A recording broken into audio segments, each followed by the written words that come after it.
Right, picture this. You wake up in London, make a cup of tea. There's VAT on your tea bags, your sugar, your milk. You jump in the shower, council tax on your water bill. You get dressed in clothes you bought last week, more VAT. You haven't even left your flat yet, and you've already been taxed 4 times before 8 a.m. And mate, we're just getting started. What's going on, everyone? So, I've been living in London my entire life, and I swear there's a tax on literally breathing here. Like, I'm convinced if they could figure out how to tax the air we breathe, they absolutely would. Today, we're diving deep into what I call the London tax. Basically, how the city has managed to find a way to tax absolutely everything you do, buy, or even think about doing.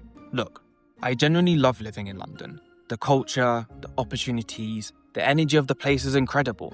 But someone needs to have an honest conversation about how absolutely mental the cost structure has become. You literally can't do anything here without the government taking a slice.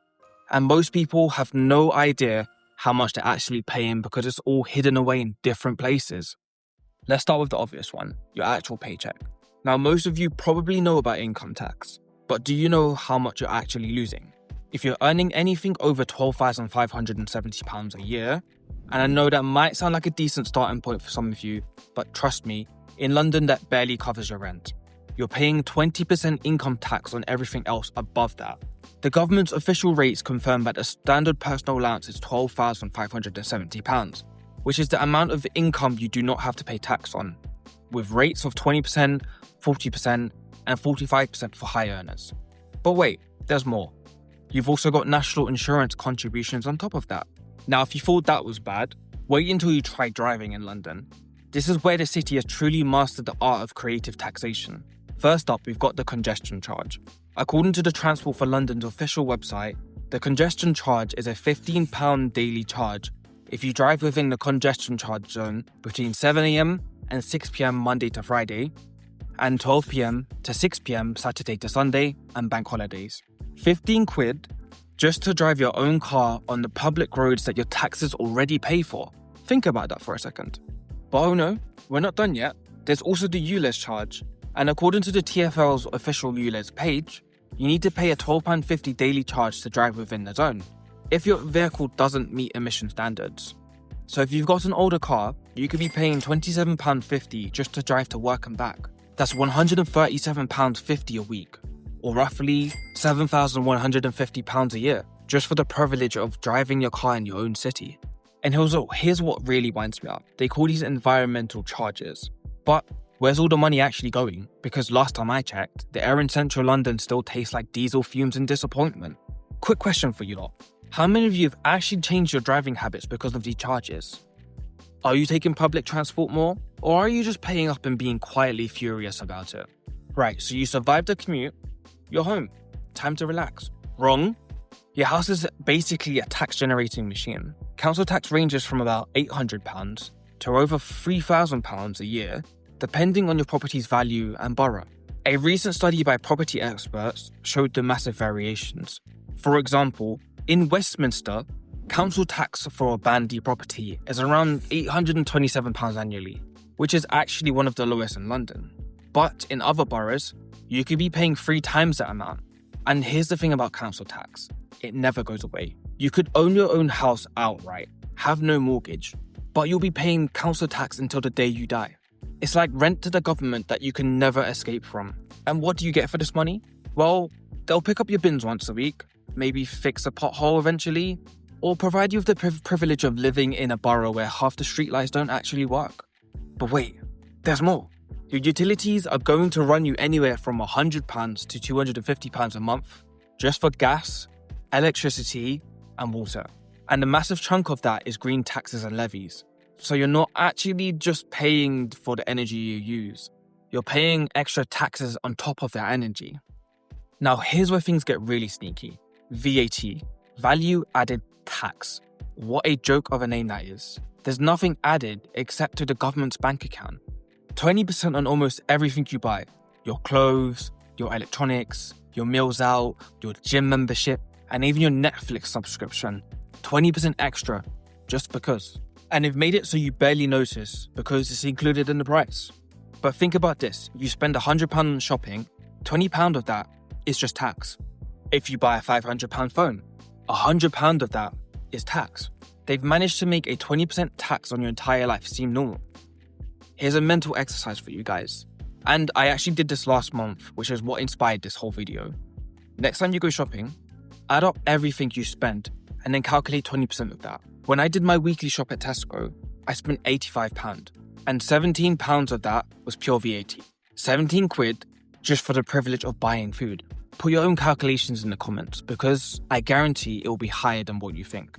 But we're still not done because London has mastered the art of hidden taxes that don't even call themselves taxes. Want to park anywhere? That'll be £4 to £6 an hour, please. Want to use the Dartford crossing? That'll be £2.50 each way. Fancy a train journey? Well, that's some of the most expensive rail travel in the world, partly thanks to taxes and government charges built into the ticket prices. Even your phone bill has government taxes hidden in it. Your insurance premiums? Yep, insurance premium tax is a thing. Want to fly anywhere? Airport taxes. Want to buy a house? Stamp duty that can cost you tens of thousands of pounds. They've literally found a way to tax moving house. Think about how mental that is. You want to live somewhere else, so there's a massive tax bill on the privilege of buying a different roof to live under. Here's what's really clever about how London does all of this. They've spread it out so much that you never feel the full weight of it all at once. It's death by 1,000 cuts. You pay income tax for your employer, so you never see that money. VAT is hidden in prices. Council tax comes out monthly. Congestion charges are daily. They've made sure you never see one massive tax bill come out at once that would make you revolt. Instead, it's just constant, relentless nibbling at your income from every possible angle. And the mental thing is, we've all just accepted it like it's normal. Like, when did we decide that it's okay for the government to take money from us for just existing in space? Tell me honestly, when was the last time you added up all the taxes you pay in a year? Not just income tax, but everything. Council tax, VAT, fuel duty, all of it. Have you ever done that calculation? Now, I know what some of you are thinking. Well, taxes pay for services, don't they? Fair point. But here's the thing that really gets me. London has some of the highest taxes in the world, but do we have the best services? Our trains are constantly delayed and cost a fortune. Our roads are full of potholes despite all those road taxes. Our NHS is underfunded despite massive tax contributions. Our police response times are terrible, despite council tax supposedly covering policing. So, where exactly was all this money going? Because from where I'm sitting, it feels like we're paying premium prices for budget services. What's your experience been? Do you feel like we're getting value for money from all these taxes? Or does it feel like we're just funding someone else's pension? The LBC reported until June 2025 that the overall tax burden in the UK is forecast to rise from the equivalent of 35.3% of GDP in 2024 to 2025 to 37.7% in 2027-2028. That's the highest level since current records began 1948. The highest level since 1948. We're literally paying more taxes than people did post-war reconstruction. They're literally running out of things to tax, so they're getting creative. I wouldn't be surprised if they introduced a London living tax, just for having the audacity to exist in a city. The question is, at what point do people say enough is enough? At what point does the cost of living in London become so ridiculous that even the government realises that they've killed the golden goose? Look, I'm not saying all taxes are bad, right? We need roads, schools, hospitals, all of that. But when you're paying taxes on your income, then taxes on spending that already taxed income, then taxes on your house, then taxes on driving to work, then taxes on everything you buy at work, at some point, you've got to ask, is this actually reasonable anymore? London is an incredible city, but it's becoming a city only for the wealthy because everyone else is being taxed into poverty.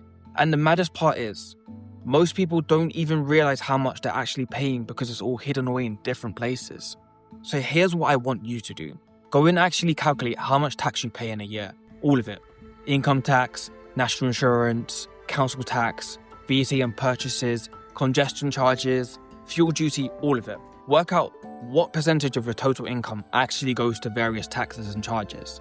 Then come back here and tell me in the comments what percentage you got. I bet it's way higher than you thought. And then maybe we can actually start having a proper conversation about whether this is actually fair anymore. What do you think? Are London taxes justified, or have they gone completely mad? Let me know in the comments. And if you found this eye-opening, smash the like button, subscribe for more reality checks about life in this expensive city we call home.